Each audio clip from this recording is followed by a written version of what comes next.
welcome to the WSD Talk number 7. Today our guest is Patricia Murrieta-Flores, and the session will be moderated by Daniel Alves, our colleague Daniel Alves, who is the Subdirector of Faculdade de Ciências Sociais e Humanas of the Universidade Nova de Lisboa, and also the Director of Digital Humanities Lab.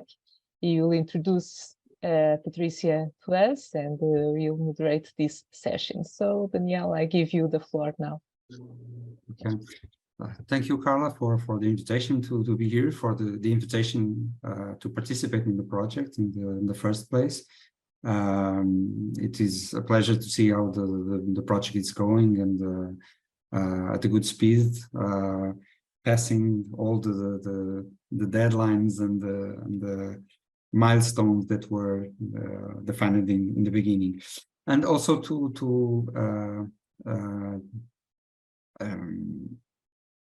thank Patricia.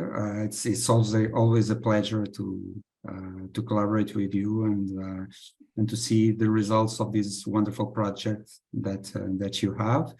I'm going to make a brief presentation of Patricia for those that doesn't know her work, and then Patricia will talk around half an hour or so. I think it was that you established with Carla, and in the end we can all ask questions and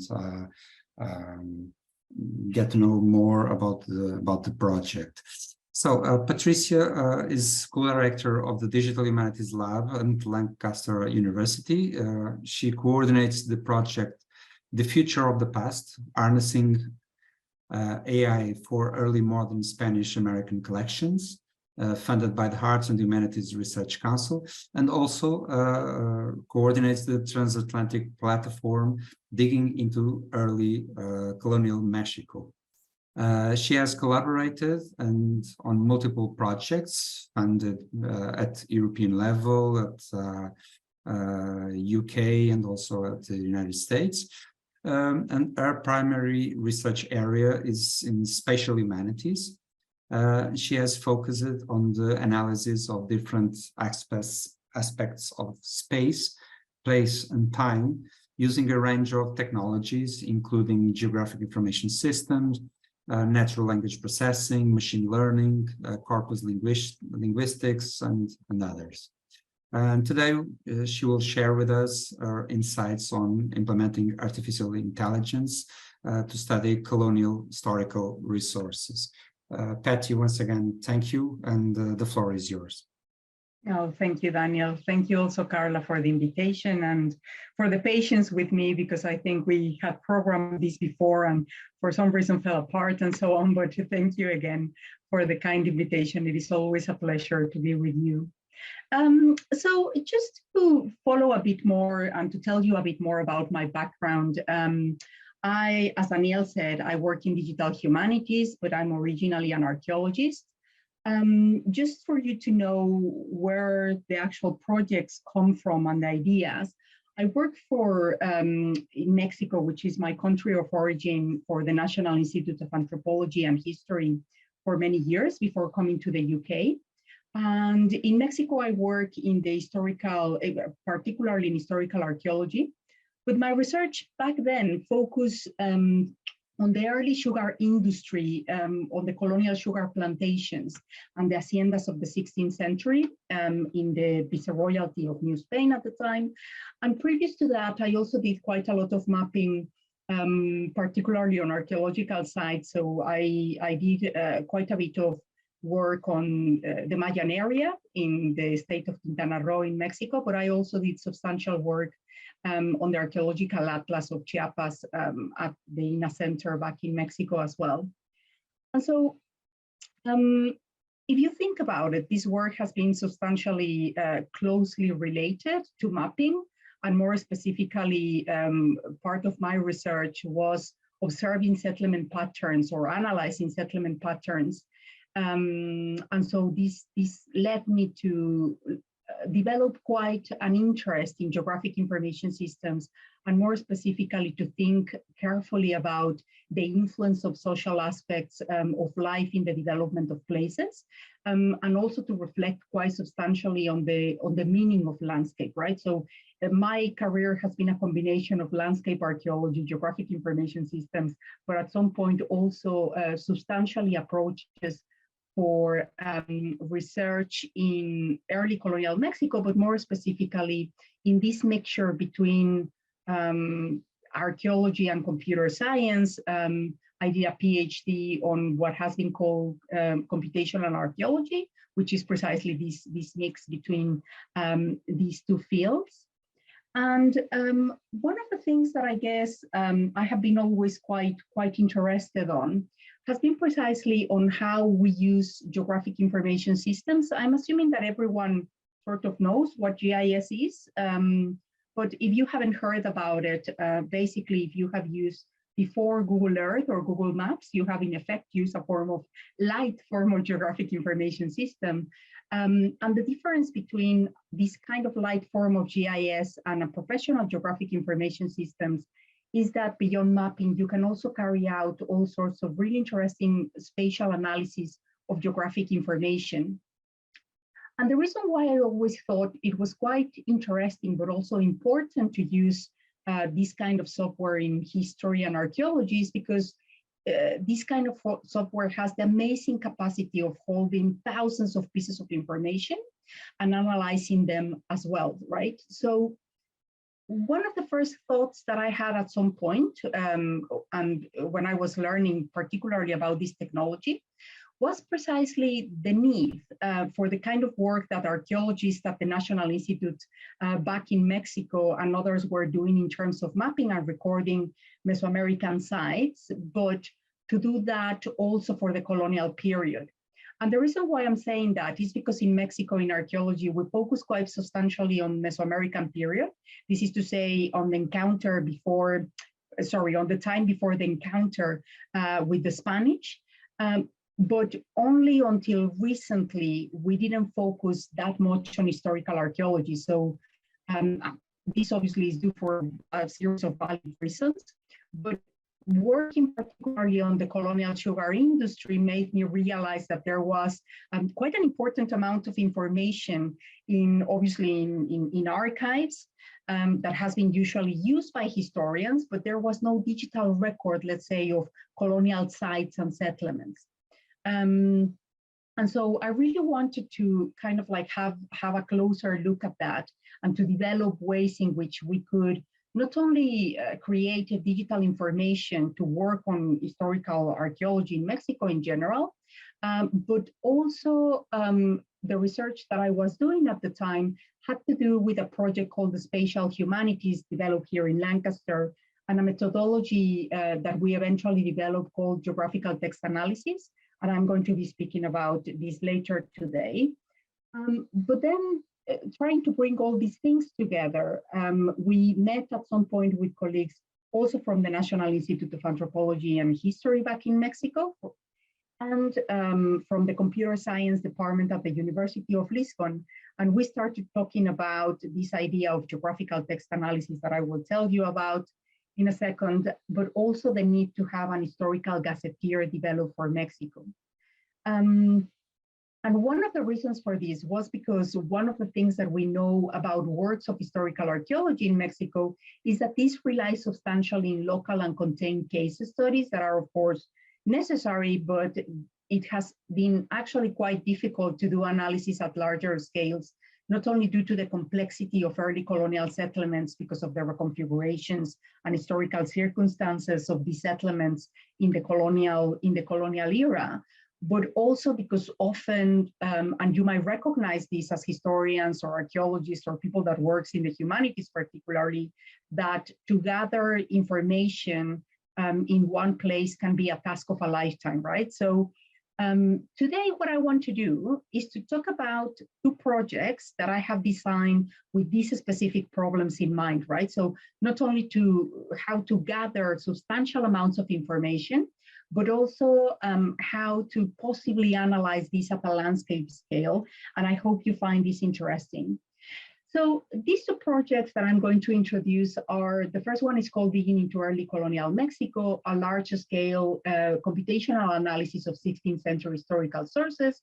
And the second one is called Unlocking the Colonial Archive, Harnessing Artificial Intelligence for Indigenous and Spanish American Historical Collections. Now, the first one, we started it in 2018, and we finished it in September last year. And the second is still ongoing, so I'm not going to talk that much about the results that we have had with that one, but at least some of the ongoing research that we are carrying out. And so the Digging into Early Colonial Mexico project was really interesting for us because it has resulted, among many other things, in the development of the first 16th century digital gazetteer of New Spain, which you will know now that it covers basically what is Mexico and Guatemala. We also created the full annotated collection of the geographic reports of New Spain. This is a massive historical collection that I will tell you a bit more in a second. And also the development of a software for geographical text analysis, which I'm also going to show you today. And so the focus of this specific project was mainly threefold. So we wanted first to create a series of computational approaches that will allow us to capture information at a larger scale from historical primary sources in what it could be called a big data style. And we also wanted to develop methods to analyze this data, and in doing so, answer also really interesting questions that are still out there, right, related to the issues of changes in settlement pattern from what we call the Mesoamerican period to the post-classic to the early colonial periods, but also many other kind of knowledges that has been recorded in historical sources, such as the survival, for instance, of indigenous medical knowledge, the ways in which people confronted disease, the management of resources, and so on, right? And so in order to do so, we focus the project on what we call a single, but quite complex historical source. And so being quite interested in these aspects of space and place, the first historical source that comes to mind in terms of early colonial Mexico is this collection called the Geographic Reports of New Spain. This is to say, the Relaciones Geográficas de Nueva España.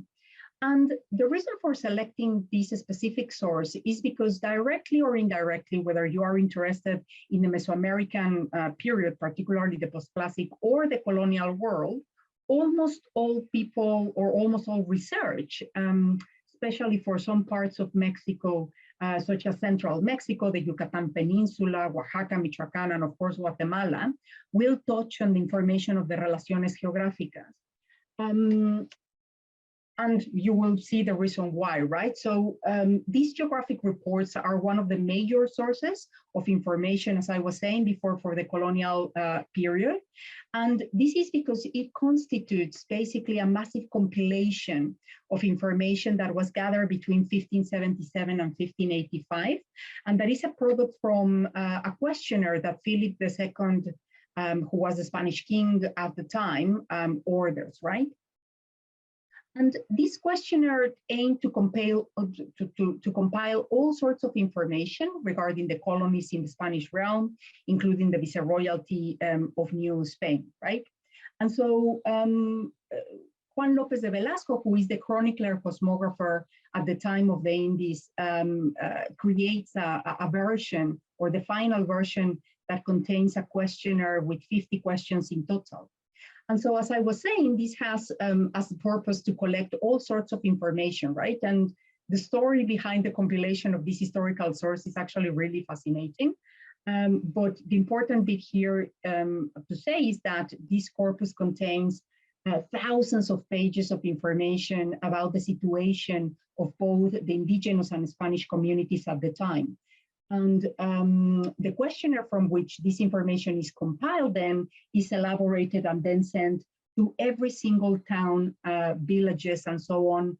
And so it is quite important information that is compiled, because every single corregidor or alcalde, so this is to say the Spanish or indigenous governor at the time, typically assemble for each of the towns the Council of Elders, for instance, nobles, and many other people who provide quite detailed local information. So we have information in here that talks about people, traditions, religion, government, military organization, resources, and so on, right? So it is an amazing resource because it speaks about plants, diseases, the way that they cure these diseases, everything, right? So it compiles quite substantial information about the viceroyalties at that time. And in addition to this, there was also a request to accompany these questionnaires with as much information as possible on the geographies and place names in Spanish, but also in the local languages with further explanations of what place names meant, for instance, on local geography and so on. So in addition to the questionnaire and to the answers, this is to say all the textual material, a fantastic set of maps and cartographical outputs also emerged from this compilation of information. And quite interestingly, the same as the textual information, this was done in a format that's many times kind of like entangled or combined the indigenous information with the European knowledge and style. And I'm not going to have time to talk too much about these maps, but if you're interested on this, you're ask me during the Q&A.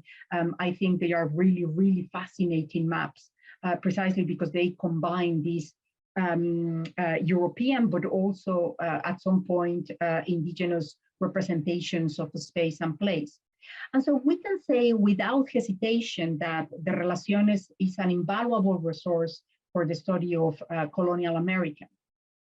Now, just to give you an idea of the linguistic and geographic extent of this information, the whole of the corpus has almost 3 million words, so it is not big data in modern terms, but it is certainly historical big data, and it covers all the regions that you see in the map.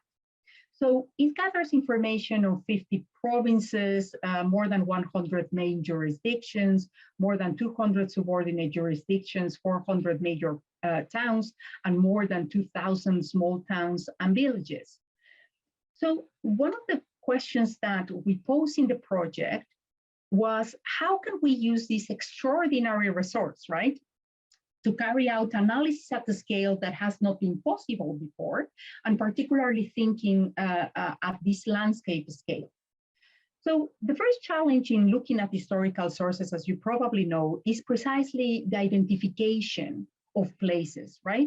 Particularly because of the territorial dynamics of the colonial period, many places in Mexico, but also in other, in every other country, disappeared, they changed name, or they were actually moved, or they were, for instance, newly as well created in the Congregaciones de Indios, and so on. So the first task that we decided to tackle in the Digging into Early Colonial Mexico project was to create an historical gazetteer with all of the places that are mentioned in the geographic reports of New Spain. Now, this massive endeavor resulted in the identification of more than 14,000 place names, and this is more obviously easy said than done, but we actually managed to do it. So we have now the first, as I was saying at the beginning, 16th century digital gazetteer of New Spain. Now, of course, there are many challenges with this. The primary two challenges in creating a digital gazetteer, if you are interested, are called linguistic disambiguation and geographic disambiguation. So this is to say that you need to solve problems like several places might have the same name, or spelling variations of a name, you might have to confront them. And also once you have done the linguistic disambiguation, then you need to find the places, right? So this is called geographic disambiguation. But even with these problems, we identify the vast majority of the places, and for the 12 volumes of the Relaciones Geográficas, and also for another historical source called the Suma de la Visita de los Pueblos, we accomplish a very high percentage in the identification of the majority of 16th century places. In fact, some of these volumes we resolve 100%. So this is to say that we managed to find and to assign coordinates to all the places mentioned in historical sources, right? And so the result from this then is a massive historical gazetteer with these thousands of records that are now available in a geographic information system format, and that you can input, if you wish, into Google Earth or Google Maps, and do all sorts of advanced spatial analysis from this. We also created an online gazetteer, an online database that we are still finishing up, but in this facility, you can search all sorts of information, but you can also input information of it, into it, because this work is work that really never finishes. So we wanted people to continue to develop the gazetteer as well. And we also developed more than 40 layers of other geographic information, like ecclesiastic and civil jurisdictions and so on, right? Now, once you have all that, something that we imagine and that we have been developing for a while was the capacity to take, let's say, a collection of hundreds or thousands of historical documents, like the Relaciones Geográficas, and then search for information from this in such a way that you could analyze not only similar pieces of information as such, coming from different collections, but also those that are associated to particular geographies.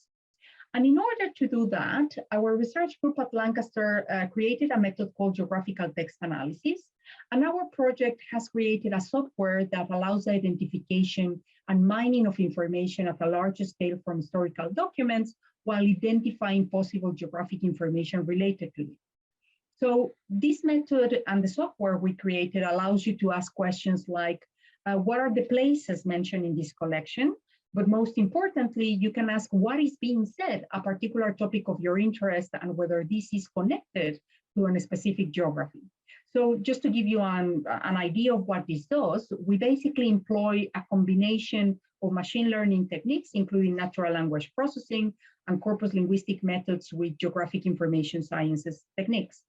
Now, for those that have never heard about natural language processing, this is a subdiscipline from computer science and artificial intelligence that basically aims to teach the computer how human languages behave in written and spoken corpora. And what we have basically developed, and this is related and expands geographical text analysis, is a big data approach that allows the computer to identify, do the cross-linkage, but also analysis of information in corpora like this one that otherwise will take us a lifetime to explore, right? So just for me to explain better how this works, with natural language processing, what we are doing is to employ machine learning to teach the computer how to identify keywords and concepts that are of our interest in very large historical collections, right? So in the project, we created an ontology where we defined the categories that we wanted the machine to learn and then to identify, and these are the ones that you see on the left side of the screen. We generate then a sample that is first annotated and verified by people. And once we have a sample, the algorithm learns from it, right? And from that, we can give the machine thousands of documents that it hasn't seen before, and it will generate the annotations automatically. Right now, what we have in the screen is showing you how we annotated the documents that belong to these 12 volumes of the Relaciones, telling the computer what each of these annotations is, assigning it a category, for example, teaching it words that corresponds to animal, place names, plants, architecture, among many others, right? Now, once you have that, you can start doing all sorts of really interesting queries, right? So this was the first version, the first beta version of the GTA software, of the geographical text analysis software. And what you see in here is basically the corpus window. If you are familiar with Boyan tools, you will recognize this format. It's a format that is quite used in corpus linguistics. And this window allows you basically to read the actual historical documents. Then to the left, you have an index of the different texts that your collection is composed of. Then to the right, you have a map that displays all the toponyms that are mentioned in the corpus that you are uploading. Lower to the right, you have what is called the keyword in context tool that basically allows you to see the results of the query. So it puts in the middle the term that you are looking for, and it gives you its context to the left and to the right. So this is to say that every row will be a sentence, let's say, featuring the keyword that you are looking for and its context in the sentence to the left and to the right. So you can ask it, for instance, to show 30 words to the left and 30 to the right, or 300 if you wish, right? Like any number. There is also a window with metadata information on the annotations. And finally, different tools as well to query the collection. And so all these windows are connected, and they are connected in such a way that when I click, for instance, on a word or a label inside the corpus window, it executes the query that retrieves all the information related to that word, but it's also connected to the geographic information. And this is in such a way that if a particular piece of information is associated in its context to a geography, it will show you also that. So if you have, for instance, if you are looking for plant resources and you click in the name of a plant, it will tell you whether that plant is connected or is related to a particular geographic location, right? And you can carry also out geographic queries. So this is to say that if you want to know what is being said about a particular place name, you can retrieve that also through the mapping tool. And this is the new version, the final version of the software. We are still working on particular bits and bobs, but it's already functional. So if I wanted to investigate, for instance, the potential social networks of all the people that is mentioned in the collection of information in the relaciones, I can ask the software to show me all the people that appears in the collection and the geographies to which they are associated with, right? And with this kind of analysis, I could study, for instance, the composition of the governmental structure or constitution, right, at the time. In the same way as previous example, right, that you see in the screen, is now identifying all those sentences that talk about illnesses in the section of the corpus. And in this particular case, it also shows you which geographies are related to this mention. Now, I'm showing just the relaciones as an example, but in addition to this, what I want to say is that these techniques allow to do the cross-reference of information. For example, in thousands of books or documents, right? Where if you want to search for the mention of a particular, I don't know, disease or plant, not only in the Relaciones Geográficas, but also on the works of, let's say, all the conquistadores and so on, you can, or the chroniclers of the 16th century, it can actually be done. And then we can export these to other formats, right? So in this case, we can export these to JSON or CSV files. So you can open this in Excel. And so you can carry out further advanced spatial analysis in other software like GIS, R, and others, right? So what this in effect means, so what you can basically see in the table is, sorry, let me just show you quickly. So that makes sense. In this particular case, for instance, what you see is the metadata. So where the particular mention is coming from, the index. So you can click on this and then go back to exactly to the place where the mention is being retrieved from, the different entities and labels that has been assigned to this particular term, the paragraphs and so on, but also the actual place names that this mention is related to, the latitude, longitude, and it also retrieves the bibliographic reference from which this specific mention is coming from, among other things as well. So what I was saying before is that what this means is that we have now a very powerful way, not only to identify relevant information across thousands of records, but also to map and investigate the geographies associated to any topic of my interest. So for instance, at the moment, I'm carrying out a research at the University of Heidelberg as part of a fellowship at the Center for Apocalyptic and Post-Apocalyptic Studies. And I'm investigating how the different epidemics of the 16th century were recorded, right? So during the 16th century, 12 different diseases are introduced to the Americas, for which Americans do not have immunity for, such as smallpox, for instance, and this creates a bunch of different epidemics that are quite fatal. And so these are recorded not only in the geographic reports of New Spain, and so we are investigating now how this is, how these are recorded in the actual texts, but also how these are perceived across the viceroyalties. And in this particular case, what is allowing me to do is to map for the very first time and at a scale that has been very difficult before, the mention of the many diseases across the viceroyalty, and obviously to investigate what has been said about these diseases.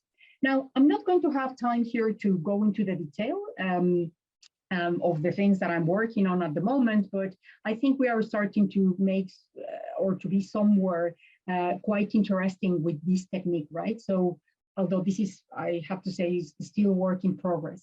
So for instance, just to give you an idea, we have identified 302 individual terms in the Relaciones Geográficas related to diseases or forms of illness, right? And one of the really interesting aspects of this research is that we can trace, for instance, what is happening linguistically with things like loan terms. So this is to say, how did the Mexica, also known as the Aztec, name particular diseases for which there were no names before, like smallpox? Or what are the different understandings, for instance, that the Spanish and indigenous medics had about the specific diseases and how to treat it? Another really interesting preliminary result is the mapping precisely of these terms directly related to the epidemics. And this might not look like much, but this is the very first map that is produced looking at the distribution of disease at the end of the 16th century in New Spain, right? And so I still have to carry out all sorts of analysis, but I hope that just with this, you get an idea of the potential of the methods that we have presented so far. And finally, as part of the project, we have also created a bunch of really interesting resources that include story maps for teaching and engagement, different versions of the corpus of the Relaciones to carry out further research computationally, and all these resources are actually available for free in our GitHub repository, but also in our website. And so the last thing that I want to talk about today is this other project called Unlocking the Colonial Archive, where we are aiming to tackle some of the most interesting challenges when working with colonial and indigenous Spanish historical sources from the perspective of computational approaches. And as you can see in the slide, we have multiple partners from academia and industry and archives and so on. And the idea behind this project was, or we started it because when we designed the Digging into Early Colonial Mexico project, we were quite cheeky in a sense, because in the selection of the source, we knew that we have skipped in a way some of the most challenging issues that an historical source could pose in terms of trying to implement automatic and semi-automatic computational approaches to extract information from it. So this is to say that the Relaciones Geográficas had been already edited and transcribed by experts, scholars, right? And this has been already made available in electronic format. So with the Digging into Early Colonial Mexico project, we took this large collection as a starting point and used it as a pilot to test a series of methods that will allow us then to carry out the mining of data in different ways, and analysis in a big data style and so on, but that we could also exchange between close and distant reading. But we were only able to implement all these computational methods because we have avoided in some way some of the most difficult challenges that we usually have. So just to access the primary information in these documents, right? Because if you have worked before with historical material, it will be easy for you to recognize that an already transcribed and expert edition with thousands of pages in electronic format is already gold, because more often than not, what you have to do first is to work with handwritten documents, right? And not only that, chase this location of the documents, gather information that might be, scattered across multiple archives in different conditions, maybe in different countries as well, acquired, the images, and finally, actually acquire the skills of paleography and do the transcription yourself, right? And finally, make it available to the public and so on. So just to start then thinking about how we could do this information, or how we could extract this information, we had kind of like skip that part in the Digging into Early Colonial Mexico. And so in this particular project, what we wanted to do is to take this a step back and then address head-on some of the most important challenges that historians and historical archaeologists usually face in accessing Spanish and indigenous American textual and image collections held in cultural heritage institutions. And so we wanted to take advantage of some of the latest developments in artificial intelligence in order to do that. So I'm not going to delay that much in this. We have mainly three areas of research. The first area is aiming to use handwritten text recognition technology. In the second, to do the automated transcription of these documents. In the second area, we are doing a kind of like continuation from the NLP work that we are carrying out, but we are adding a very important aspect to it, which is linking information from natural language processing with link open data. And then in the last part of the research area 3, we are aiming to facilitate automated search and analysis of pictorial elements in the Colonial Archive through computer vision techniques. And so in order to do that, we are working with 4 major historical collections, the Fondo Real de Cholula, the Lila Svensson manuscripts. Also, we are looking into the first books of the Americas and what is called the Mapilu collection from the National Archive of Mexico, which is a fantastic collection of 300 or more indigenous maps from the 15th to the 18th century. So regarding the first area, which is handwritten text recognition, as historians probably can testify, one of the main difficulties or barriers in studying primary sources is paleography, right?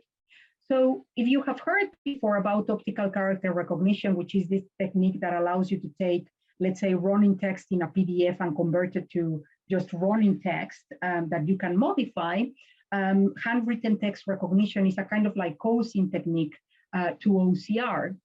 And so there are many difficulties behind that. I'm not going to have time to go into them, but what is very interesting about this kind of technique is that it then allows you to take handwritten text and convert it then to running text. And in order to do that, you need to train a model with machine learning behind to teach the machine then how different types, for instance, of calligraphies might look like, and then from that particular model, you can carry out the automated transcription of these documents. Now, again, this is easier said than done. There are many different challenges to this, right? So one of the problems that we encounter with these kind of collections is that they might use a combination of 2 or 3 languages at the same time, so including mixtures of Spanish and Latin, or Nahuatl, Mixtec and Spanish, and so on, right? Another very interesting challenge is the fact that they might combine text with image. So pre-processing of the documents need to happen beforehand in order to train the models.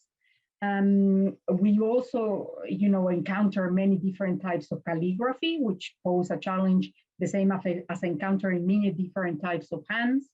And in our particular case, we can to a certain extent classify these documents by their different calligraphies, for instance, but I will explain this a bit in a second, right? Right, so let me just show you the calligraphies that we have. So we are preparing models for 5 main types of calligraphy. This is letra gótica, cortesana, procesal encadenada, and probably finally the easy one is Italica cursiva. Now, at the moment, we have created models already for Italica and Gótica, and quite successfully. And we are in the process of training new models for Procesal, which is very challenging. So we haven't been able to crack yet Procesal, but we are, just working on it at the moment. Now, in terms of the technology, we partner with Transcribus, which you might have heard of them, which is a handwritten text recognition software that emerged from a European project called Red Transcriptorium, and is now a cooperative society.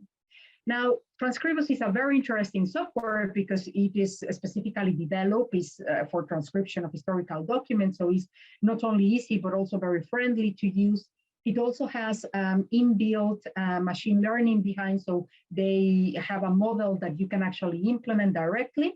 But we are doing a combination of both things for a series of reasons. So we are using Transcribus and their machine learning behind, but then we are taking out the collections as well to further fine-tune the models that we are carrying out precisely because of the many challenges that we have explained already. Now, one of the really interesting things that we did last year was to carry out the first Digital Humanities and Paleography Institute, for which we had around 300 applicants. It was massive, and that we are planning to repeat this and the next year as well. And the material produced in the Institute is also serving us to train the models that I was talking about. So regarding the research area too, you already heard about the kind of research that we have carried out in the other project. And so what we are doing in this case is to extend these approaches in order to integrate natural language processing with link open data. And this is of great importance because our final goal with this kind of research is to be able in the future to make great connections, right, between thousands of pieces of data and possibly create knowledge graphs from these documents that will constitute kind of like mini universes of knowledge for each historical document, right? So for us, it has been very important to connect these two things, and we are making really good progress on this. We actually just recently published one of our first research outputs towards this pathway, and this slide was supposed to show you our fantastic first publication. But it's obviously not there, so just imagine it. And finally, the last area of research for the project, and this is the most experimental one because we are using computer vision techniques to teach the computer how to automatically and semi-automatically recognize elements in important pictorial documents. So as I was telling you at the beginning, the American Colonial Archives usually contain documents that were produced by indigenous and writers and painters. Before the arrival of the Spanish, the indigenous cultures of America, particularly those of Mesoamerica, had a pictorial form of writing. So there were entire libraries with books that we now call codices, but as you might know, the majority of them were destroyed during the conquest. And although we still have many of the codices that survived before the arrival of the Spanish, the tradition actually continued in the colonial period. So we have many colonial codices, but also thousands of documents that would eventually emerge as well, and wonderful maps such as the ones that accompany the geographic reports of New Spain that I was telling you about before. And so in this particular case, what we are aiming to achieve is to help the researcher in the process of identification of things like toponyms and symbols, among many others in these pictorial documents. And in a way, the idea behind this is quite similar to that of the things that we do with text. So this is to say, to have the potential to identify, but also carry out cross-referencing from very large in this case, image collection. So this is still work in progress, but we are hoping to have results in the not too distant future. Okay, so I think that's probably more than enough for today, but I hope you found the research interesting, and I'm looking forward, obviously, to answer any question that you might have. Thank you very much. Thank you a lot.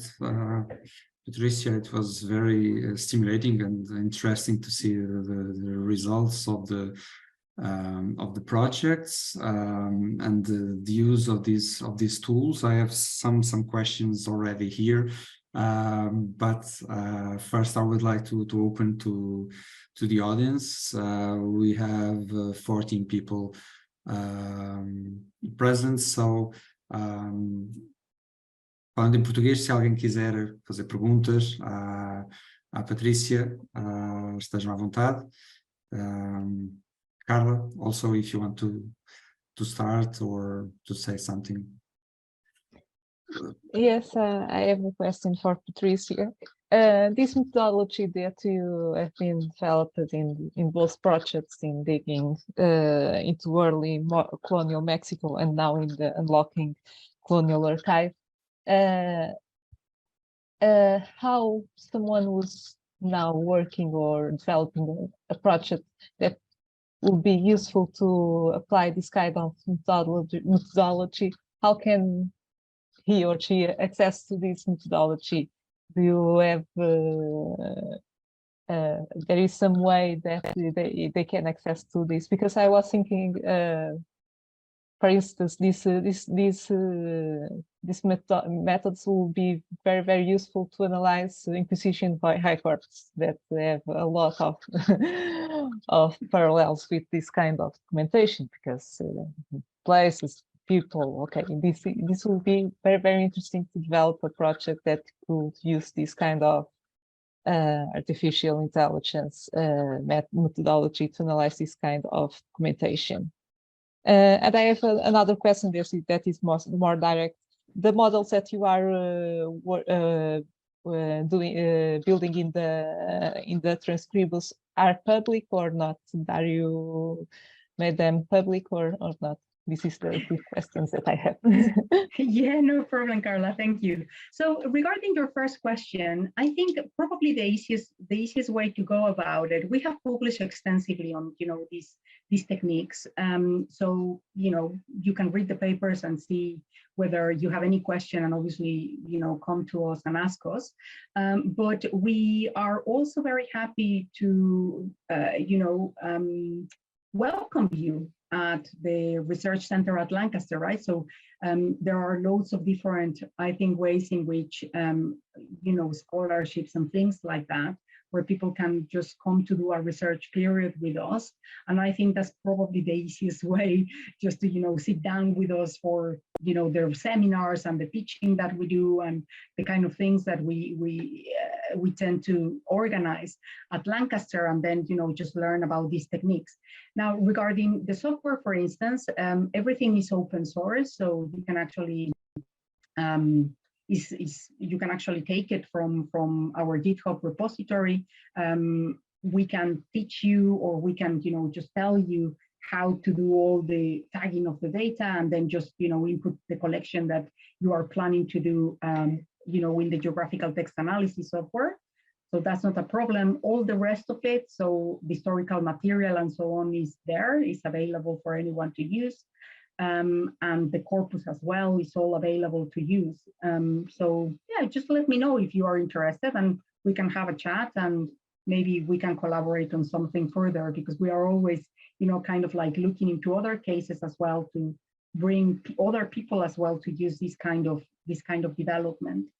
Regarding the models, yes, we will make them publicly available. At the moment, we are not, because we are still experimenting with them, right? So I think particularly for calligraphies that are way more challenging, we are taking out basically the collections, and we are using transformers technology to actually train other models, for instance. And at some point, if we can, because we have as a partner, we have transcribers as a partner, we can always ask them to come back and put the models already retrained in their platform. But the idea is, yes, to have everything available online through transcribers, particularly because it's what people uses and is what people knows. But we will also, whatever thing that we develop outside, we will also offer it in our GitHub repositories for sure. Thank you a lot.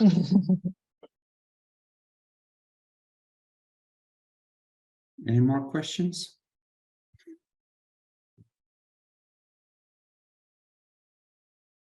No. Well, taking the what Carla was asking, because of course there are interest in using this type of approaches in the case of our 16 and 17 sources. The process of the Inquisition are one of them, of course, and there is also already some projects on that. One of them I'm going to put here in the chat. It's a project using transcribers for translation or transcription of the Inquisition process, and that is one of my questions, because as I was seeing the software and how you work with the software, there are some similarities with other approaches or similar approaches that already are available. What is, or have you a connection or a dialogue with, for instance, Recogito or the World Historical Gazetteer. Of course, Transcribers is one of the partners of the project. Is there a dialogue between these projects? Are you sometime in the future thinking of bringing them more closely or not? Because you develop your own approach. What is the goal for the future? Yeah, so in the case, for instance, of the geographical text analysis software, when we were thinking, like about the whole of the method and everything else, we obviously look at all the different software that was available out there, what were the things that they were doing and so on. And, we have known people like Leafy Saxon for a very long time, and all the developers of Recogito and so on. We at some point worked closely on other things with them. So we certainly look at Recogito, and so Recogito does a very different thing than what we do with geographical text analysis. So we decided to go for that kind of development, and then we spoke with, we have been speaking with people like Rainier, for instance, who is the developer of Recogito, to maybe at some point implement maybe parts of corpus linguistics into Recogito or something similar, right? But this is, always subject to funding and this kind of thing. So it's always the question, right? So these are very good ideas that we could put together, different things. But in the case of the geographical text analysis software, we decided to do the technique, the way that we envision it, particularly because it does a completely different thing than Recogito or other software. But in the case of the World Historical Gazetteer, for instance, we are already in the process of getting our historical gazetteer into the World Historical Gazetteer, and so we have spoken actually quite recently with Carl Rosner, and he is now helping us to get our gazetteer in shape in order to get into the World Historical Gazetteer, and so. Yes, absolutely. I mean, we are highly collaborative, and I think the more that we use, the more people that use this kind of data or this kind of approach, I think the merrier, because it has so much potential, right? Not only the data sets, but also the approaches, and they can be, used for so many different things. So just the geographical text analysis software and approach. Of course, it would work for the Inquisition, files for sure. This is one of the, well, not these, but we have the proceedings of the Inquisition as well in Mexico, right? And so we have a huge collection as well on that. And that's one of the projects that I have, kind of like in my head. They have been always in my head. So it will be one of the collections that at some point we turn to as well, right? So any project like this one, right, like the files of the Inquisition, we will be super happy to talk to them and see whether we can work out things together, right? Because it might be the case that obviously Portuguese and Spanish are different, but it might be the case that we can use cross-link models.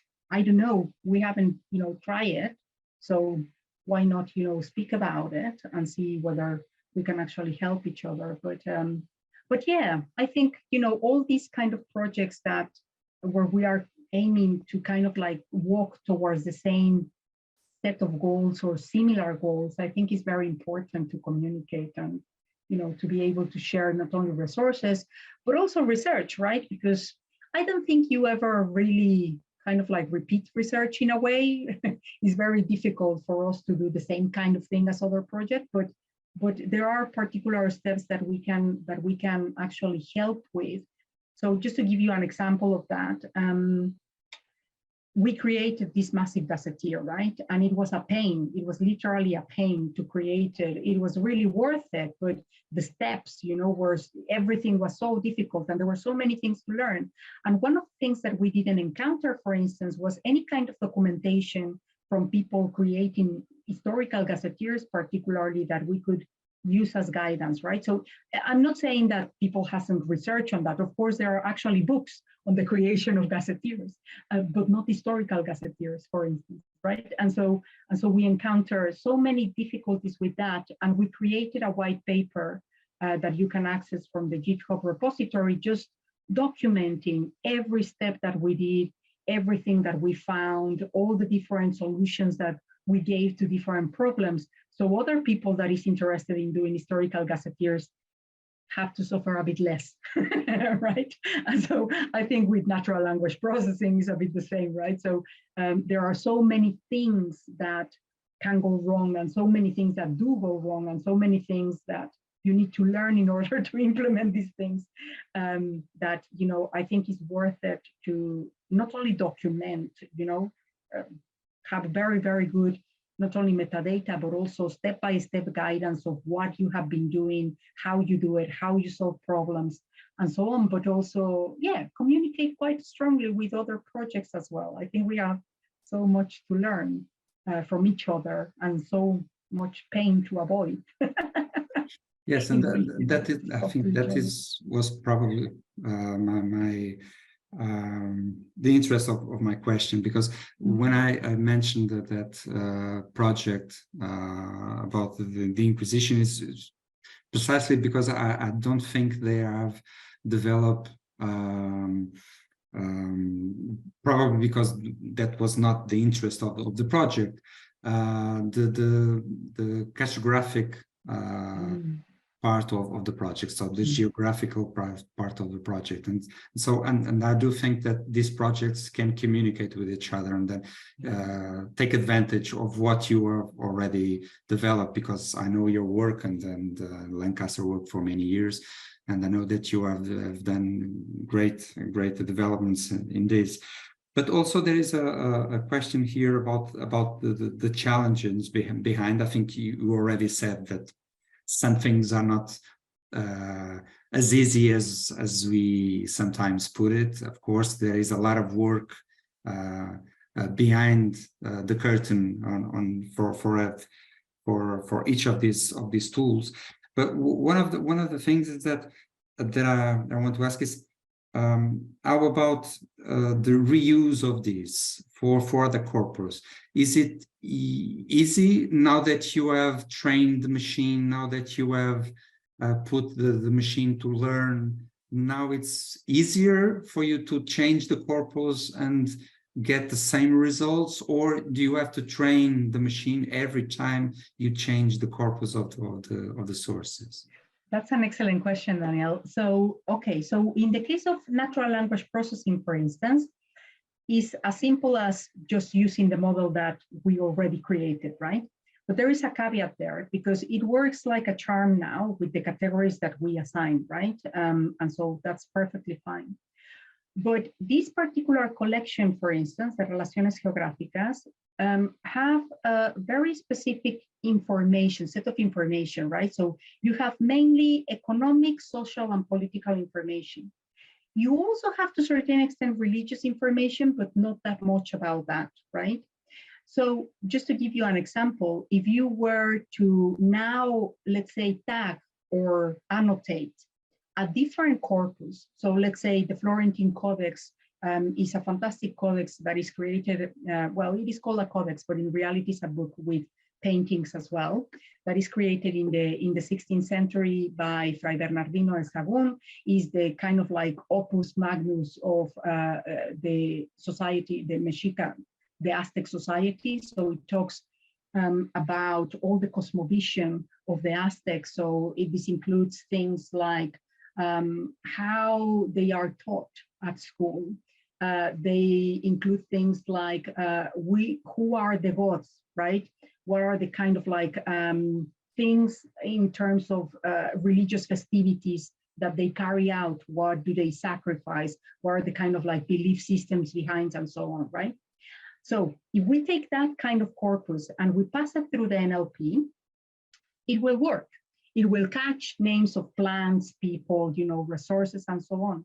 What it won't catch is the religious information, right? Because we didn't train the machine to actually set of that kind of vocabulary. So we need to fine tune the model, right? So far what I can say is that certainly the NLP for all these categories that we train the machine for will definitely work. But there are many other topics that we didn't consider in the ontology, simply because it was impossible for us to, kind of like take into account every single historical source that is out there, right? But there are categories certainly that, we know that we are lacking, and that, for instance, the religious aspect of it, a more nuanced, because we do consider religious information, but very simple one, very political one. So, for instance, the religious orders, right? So it's very easy to catch them. Some sorts of information regarding deities as well, but this source is not speaking that much about that. And so we don't have a good sample of training for that kind of information. So we will need to kind of like retrain the model, but that is easy to do to a certain extent. Once you have that kind of, you have identified that kind of gap, what we need to do is to sit down and think of the ontology, the new ontology that we will need for that kind of information, and then adapt the model into that.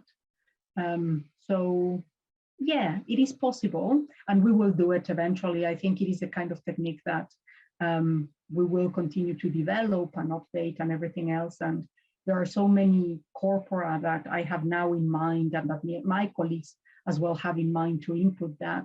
I guess in the next few years, we will have a very, very good corpus of data and very robust models that allows. I was thinking also of a set of corpus that could be applied to that. So we are already start thinking about possibilities of this. The work is wonderful, but in the end, the question is that for this system to work, there is the basic that sometimes we keep forgetting when we are amazed by the technology. And in the beginning, there is the historical question. If we don't know what type of historical question we are going to ask to the sources, we cannot train the machine to do nothing. So what you have said and the example that you put forward, it's on the spot about that. So any other questions? Because I don't want to